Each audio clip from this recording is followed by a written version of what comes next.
You know, back in the early 1930s, the whole world was basically holding its breath.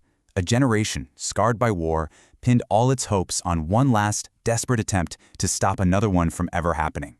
It was called the World Disarmament Conference. It was a promise of peace. But that promise was completely shattered. So the question is, what went so wrong? And this is what it all led to. This is a cartoon from 1934, showing the world's leaders pretty much admitting total failure as these beasts of war break free. And their excuse? We just couldn't control your warlike passions. But was it really that simple? I don't think so. To really get how we got to this point, we need to rewind, back to the world that existed just after the First Great War. To get why this conference was such a big deal, you gotta understand the world it came from. The First World War wasn't just a distant memory. It was this deep, raw wound.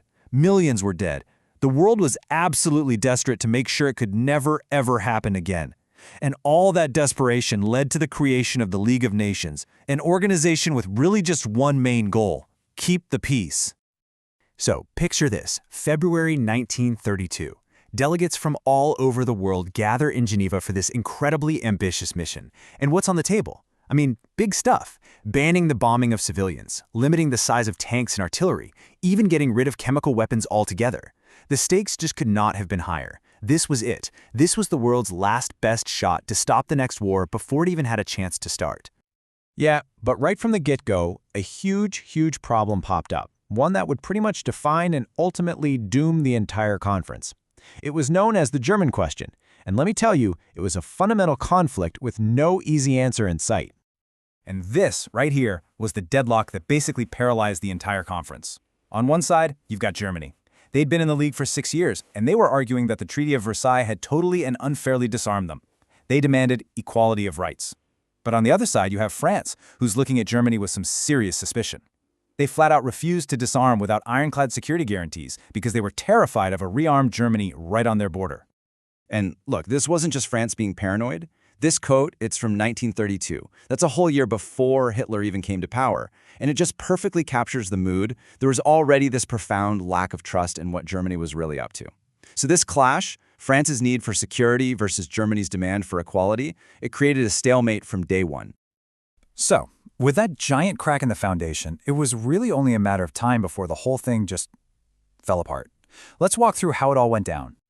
Okay, so it started to unravel, and fast. In July of 32, Germany just walks out. Then there's this little glimmer of hope in December when they agree to come back, having been promised equality in principle. But then, January 1933 happens. Adolf Hitler becomes the Chancellor of Germany. He plays nice for a few months, even gives a big speech in May promising peace, but by October, the mask is off. Hitler yanks Germany out of the conference and the League of Nations for good. And that was the fatal blow.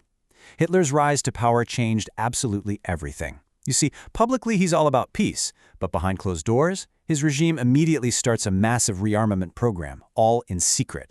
With any last shred of trust now completely gone, the talks were, for all intents and purposes, dead. Now, the conference technically limped along until 1934, but it was basically a ghost. So let's put on our detective hats and look back at the evidence, kind of like an investigator trying to piece together what really happened. Okay, Exhibit A, this German cartoon from July 1933. It shows a parrot in a cage, just squawking over and over, more security. And that parrot, it was meant to be France. So what does this tell us? It shows how Germany, and probably a lot of other countries, saw France's position as just this annoying, repetitive roadblock. But here's the thing. From France's point of view, they weren't just being an obstacle. They were trying to be realists. They saw a growing, very real threat just across their border, and they believed their calls for security were the only sane response. You know, in hindsight, that parrot's repetitive warning, it seems less like an annoyance and a lot more like a prophecy. And that brings us right back to where we started, to this cartoon. This is our final piece of evidence. The conference itself is literally a tombstone.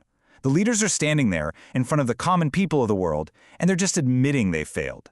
And right behind them, those monstrous forces of nationalism and militarism are finally breaking loose. So you see, it's not just about the leaders passing the buck to the public. The cartoon is a symbol for something way deeper. Their complete and utter inability to control the aggressive forces that were rising up in Europe, especially in Nazi Germany. The dream of disarmament? Yeah, that was officially dead. So, when you put it all together, why did it fail? What's the final verdict? Well, it was a perfect storm, really. At its very heart, you had that impossible conflict between French security and German equality. That was fueled by a deep lack of trust that was there even before Hitler. And then the knockout punch, the rise of a Nazi regime that was secretly planning for war all along. And to make it all worse, other nations like Britain were kind of conflicted. A lot of them felt the Versailles Treaty had been too harsh in the first place, so there was no united front. It was just a total mess of conflicting interests, crippling fear, and outright bad faith. And that leaves us with one last, really chilling question. The World Disarmament Conference was the last great hope to prevent another global war through talking and cooperation.